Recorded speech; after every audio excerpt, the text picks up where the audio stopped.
Guys সবাই কেমন আছেন? আসসালামু আলাইকুম। তো আজকে শুক্রবার আর আজকে দুপুরের লাঞ্চ। তো আজকে দুপুরের লাঞ্চে হচ্ছে আমি আমার জামাইকে সন্তুষ্ট করব, ঠিক আছে? জামাইকে সন্তুষ্ট করব কি কি দিয়ে সেটা দেখাচ্ছি। এই যে এখানে আছে ভাত, আর এখানে আছে মুরগির মাংস, এটা মুরগির মাংস, ডাল, মিষ্টি কুমড়া দিয়ে মাছ দিয়ে রান্না করা হয়েছে। আর এই সাইডে আছে ফ্রুটস আছে, আম আছে, এখানে আছে দুধ আছে, কাঁঠাল আছে, এবং এখানে হচ্ছে এটা কি অরেঞ্জ, কমলা লেবু, আর এটা হচ্ছে পেয়ারা। তো এই সব কিছু এখন আমার জামাই খাবে, আপনারা দেখেন।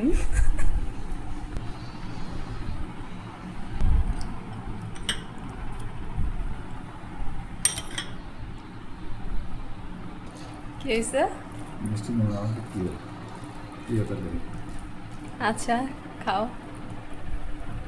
তো সবাই ভালো থাকবেন, আর আমাদের জন্য দোয়া করবেন যেন আমরাও ভালো থাকি, সুখে থাকি, শান্তিতে থাকি।